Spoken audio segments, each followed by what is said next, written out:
hay un nuevo y gran escándalo en el ejército de los Estados Unidos tras la publicación del famosísimo diario estadounidense The New York Times, el cual publica que soldados de su país participaron de un brutal comercio sexual de niñas surcoreanas durante muchos años. Es decir, históricamente, desde el discurso oficial, Corea del Sur y Estados Unidos se ven a sí mismos como aliados. Nosotros, los analistas, sobre todo los que hablamos con honestidad intelectual, pues vemos más bien esa relación como de subordinación de Corea del Sur frente a Estados Unidos. Los coreanos del sur ven en las fuerzas militares de Estados Unidos un gran apoyo, una gran palanca de apoyo frente a la amenaza que para Seúl representa Pyongyang. Sin embargo, The New York Times publica que en información desclasificada, en la época de la posguerra, hubo esclavas sexuales surcoreanas maltratadas por los militares de Estados Unidos. Dicen que sufrían múltiples abortos y que eran obligadas a realizarse violentos tratamientos por enfermedades de transmisión sexual. Vaya la democracia que llevaron los militares de Estados Unidos a Corea. Democratizaron al estilo japonés, porque recuérdese que parte del enojo, del encono, del odio histórico que tienen los coreanos del sur en el trauma colectivo e histórico en contra de los japoneses, es que durante la ocupación japonesa de la península coreana hicieron exactamente lo mismo. De hecho, les comento, todos los miércoles a las 5 de la tarde en la embajada de Japón en Seúl hay manifestaciones de por lo menos entre 4 y 5 mil personas semanalmente, cada miércoles, exigiéndole al gobierno de Japón una disculpa pública que además recompense los daños de las mujeres coreanas que fueron violadas sexualmente durante la Segunda Guerra Mundial. Pero ahora resulta, The New York Times así lo publica, ahora resulta que también las tropas estadounidenses, las que llegaron a liberar a Corea del Sur de las tropas japonesas violentas, ahora resulta que también hacían lo mismo. El eufemismo de mujeres de consuelo en Corea del Sur, de damas de compañía, surge justamente de la figura de mujeres coreanas y asiáticas en general, entre ellas también las vietnamitas, que fueron obligadas a convertirse en esclavas sexuales de los japoneses durante la Segunda Guerra Mundial. Sin embargo, el propio gobierno subcoreano ha facilitado, dice The New York Times, la explotación de otro grupo de mujeres que fueron obligadas a trabajar como esclavas sexuales en el marco de, así lo describe The New York Times, de un brutal comercio sexual. Brutal es la palabra que utiliza el diario estadounidense, dirigido a satisfacer también a los soldados estadounidenses de manera informal. Y es que durante la guerra de Corea y en los años de la posguerra, el gobierno de Seúl hacía lo posible para que las tropas de Naciones Unidas, que eran dirigidas por el gobierno de Estados Unidos, se quedaran en el territorio coreano el mayor tiempo posible. Y a pesar de que la prostitución era y es todavía hasta 2023 ilegal en Corea del Sur, el gobierno coreano organizó estaciones de lo que se conoce como solás, o llamados también pueblos campamento, que se construyeron directamente alrededor de las bases militares de los Estados Unidos. Muchas de las trabajadoras sexuales, dice el reportaje de The New York Times, muchos de las trabajadoras sexuales que se vieron obligadas a trabajar allá fueron secuestradas siendo menores de edad y las obligaron a brindar consuelo a las tropas de la ONU para levantar su moral, la moral occidental a base de sexo. Frecuentemente, bajo efectos de las drogas, se les hacía consumir también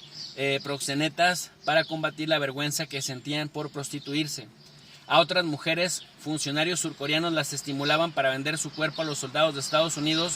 prometiéndoles apartamentos gratuitos en la vejez, pero todo resultó ser un fraude.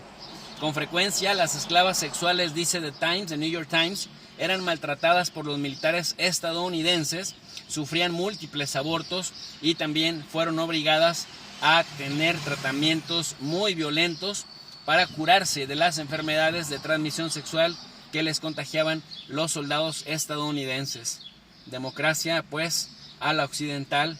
en el marco del flagelo de la guerra. A las que daban positivo para las enfermedades sexuales, las recluían en instalaciones con las ventanas enrejadas y les proveían de fuertes dosis de penicilina, o una de dos, hasta que morían del shock o hasta que morían de depresión. Es decir, las superviolentaban brutalmente. Ahora entiendo el tema de brutal, porque primero las secuestraban, después las obligaban a trabajar sexualmente, perdiendo toda su dignidad. Después las contagiaban de enfermedades, luego las encerraban con fuertes dosis de medicamentos agresivos a base de penicilina y o morían por los excesos de tratamiento o morían de la depresión que les generaba una situación de la que no eran culpables y de la que no tenía protección nadie en ningún sentido. Cabe señalar que los funcionarios, cita textual de Park Hyun-hee, una mujer que fue vendida cuando tenía 16 años a un proxeneta, en 1975 dijo que los funcionarios le llamaran patriotas a las mujeres que se prostituían,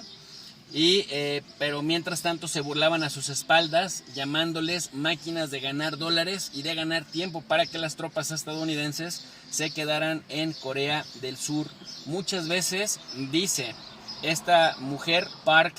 Geun-hye, que la sociedad surcoreana las tachaba de prostitutas para Occidente, por lo que a diferencia de las víctimas del ejército japonés, honradas como símbolos de sufrimiento de Corea bajo el dominio colonial nipón, a las esclavas sexuales o ex esclavas sexuales que sobrevivieron al flagelo del comercio sexual para tropas estadounidenses, tuvieron que soportar la vergüenza y vivir en silencio. Sin embargo, no todo está perdida para ellas, porque hubo un fallo histórico. En septiembre del año 2022, 100 de estas mujeres obligadas a ser prostitutas de las tropas estadounidenses, 100 de estas mujeres en busca de justicia histórica, se dirigieron a la Corte Suprema de Corea del Sur y obtuvieron una victoria y una compensación, aunque bastante modesta, de entre $2,300 y $5,300 cada una por el trauma sexual que sufrieron.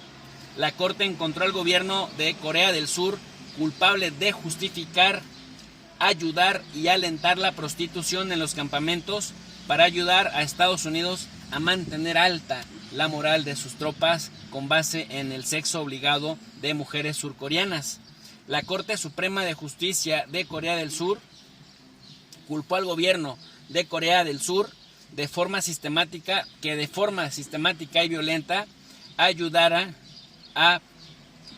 que este flujo de comercio sexual tuviera lugar dentro de su territorio, con la justificación de que de esa manera los soldados estadounidenses estarían más contentos y se quedarían más tiempo para defender a Corea del Sur de la amenaza que representaba Corea del Norte. En una entrevista con The New York Times, 6 mujeres que habían sido esclavas sexuales de Corea del Sur, alentadas por este fallo judicial, de ahí que se dio el escándalo, declararon que ahora pretendían llevar el caso en los Estados Unidos. Cita textual, dice Park Geun-hye: los soldados estadounidenses necesitan saber qué nos hicieron sus antecesores y el público estadounidense también. Y si de verdad son democráticos, habrá un fallo con justicia en las cortes estadounidenses. Pues vaya información tan trágica, tan lamentable, que nosotros lo vemos y lo escuchamos y lo leemos en el contexto de la historia pasada, alejada de nosotros. Sin embargo, en la medida que siga habiendo más guerras, más conflagraciones bélicas, créanme que fenómenos de esta naturaleza siguen ocurriendo paralelamente a los ojos de la comunidad internacional. Triste, lamentable, pero qué bueno que salga a luz para, en la medida de lo posible, evitar que estos monstruos paralelos a la guerra se sigan dando. Pues hasta aquí nuestro análisis express. Si les gustó este video, apóyenos con su poderoso like, compartan la transmisión y suscríbanse al canal de Tu Profe de RI, Tu Profe de RI 2.0, porque recuerden, siempre con honestidad intelectual, queremos ser sus ojos en el mundo para elevar el nivel de análisis en las redes sociales. Por su atención, muchas gracias.